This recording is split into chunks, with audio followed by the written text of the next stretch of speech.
राम राम मंडळी. गावगाड्याच्या गोष्टींचा हा भाग क्रमांक 96. आजच्या भागाचं शीर्षक आहे पाऊले चालती पंढरीची वाट. हे शीर्षक देण्यामागचं कारण काय तुमच्या लक्षात आलं असेल. 2 दिवसावरती आषाढी एकादशी आलेली आहे आणि आषाढी एकादशीच्या दिवशी पंढरपुरामध्ये वारकरी संप्रदायाचा एक विराट अशा पद्धतीचा मेळावा दरवर्षी भरत आलेला आहे. असं म्हणतात, विश्वकोशामध्ये असा उल्लेख आहे की संत ज्ञानेश्वर माऊली यांचे वडील श्रीयुत विठ्ठलपंत हे दरवर्षी चालत पंढरपुरात जात असत. पुढे ज्ञानदेवे रचिला पाया असं जे म्हणतात त्याप्रमाणे संत ज्ञानेश्वर माऊली दरवर्षी हीच परंपरा त्यांनी पुढे चालू ठेवली आणि ही परंपरा जगद्गुरू संत तुकाराम महाराज यांच्यापर्यंत ही अशीच चालत राहिली. स्वतः संत तुकाराम महाराज आळंदीला जाऊन या पालख्या नेत असत असे उल्लेख सापडतात. 1832 साल होतं जेव्हा आळंदीची पालखी स्वतंत्रपणे आणि देहूची पालखी स्वतंत्रपणे जायला सुरुवात झाली. हैबतराव पवार अर्फाळकर या व्यक्तींनी यात पुढाकार घेतलेला होता. केवढा विराट मेळावा असतो. असं म्हणतात की 12-15 लाख भाविक वारकरी त्या दिवशी विठुरायाच्या दर्शनाकरता येतात. ही संपूर्ण राज्याची यात्रा आहे नव्हे, इतर राज्यांमधनं सुद्धा या यात्रेकरता लोक येत असतात आणि किंबहुना परदेशातनं सुद्धा लोक या यात्रेला वारीसाठी येत असतात. आणि वारकरी मंडळी चालत, पायांनी चालत विठुरायाच्या दर्शनाला आर्त भक्तिभाव मनात धरून असे जात असतात. प्रामुख्यानं या 2 पालख्या आपल्या सगळ्यांच्या चर्चेत असतात. संत ज्ञानेश्वर महाराज, जगद्गुरू संत श्रेष्ठ तुकाराम महाराज.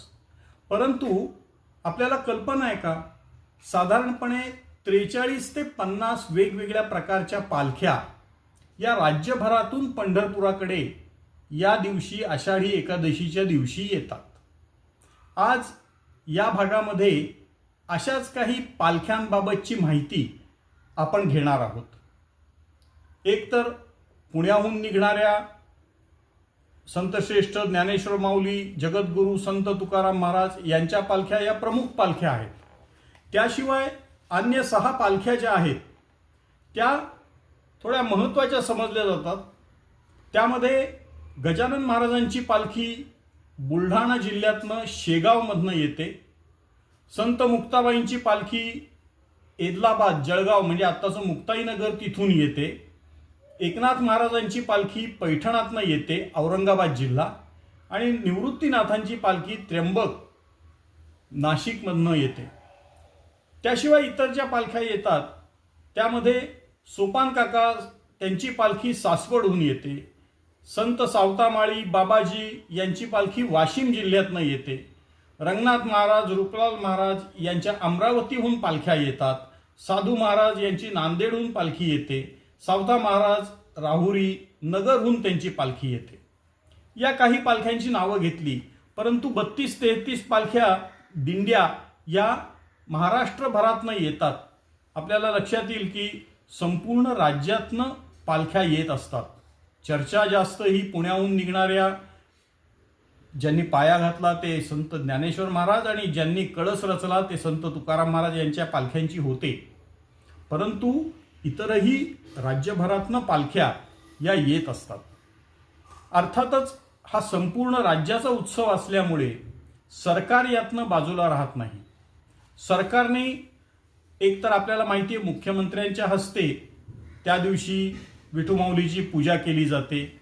सरकारला तो मान दिलेला असतो आणि सरकारही या बाबतीतलं आपलं कर्तव्य पार पाडत असते.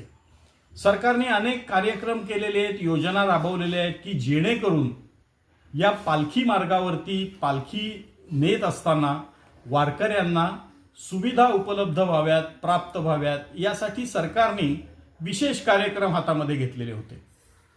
यामध्ये प्रवासी स्वागत केंद्र उभारायचं, जिथे जिथे पालख्या मुक्कामाला थांबतात अशा पालखी तळांचा विकास करायचा, घाटांचा विकास करायचा, पालखीसाठी पाणी पुरवठ्याची व्यवस्थित सोय करायची, घनकचरा व्यवस्थापन करायचं, शौचालय संकुलं बांधायची. आपण देहूला गेला असाल, इतरही जागी गेला असाल तर आपण पाहाल की सुंदर अशी शौचालय संकुलं बांधलेली आहेत.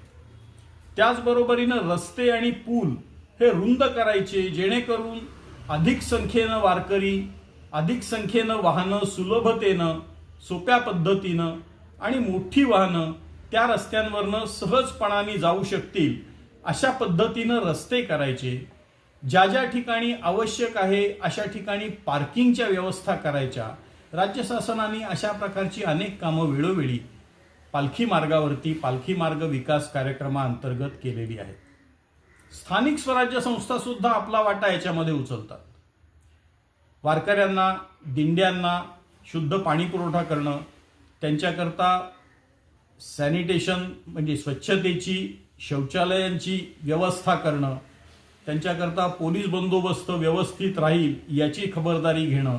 इतकंच काय, आरोग्य सुविधा तर असतातच, परंतु त्याचबरोबरीनं फिरतं पोस्ट ऑफिस सुद्धा त्या वाऱ्यांबरोबर येत असतं. इतकी सगळी व्यवस्था म्हणजे जणू एक शहरच्या शहर हलतंय अशा पद्धतीनं ही वारी ही पंढरपुरापर्यंत जात असते.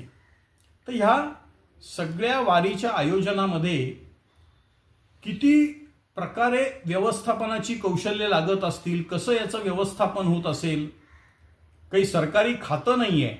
हे दिंडी प्रमुख एकत्र येऊन समाजाचा उत्सव, समाजाचं व्यवस्थापन अशा पद्धतीनं हे गेले 700-800 वर्ष हे चालू आहे. आणि ही खरोखरी आश्चर्याची गोष्ट मला वाटते की दरवर्षी ही यात्रा जाते, बिनबोभाट पार पडते, कुठलीही अडचण येत नाही. आणि हा भक्ती मार्गाचा एक मोठा उत्सव आषाढीच्या दिवशी पंढरपुरात साजरा केला जातो. जय जय राम कृष्ण हरी. आपल्याला हा व्हिडिओ आवडला असेल तर लाईक करा, शेअर करा, सबस्क्राईब करा. धन्यवाद.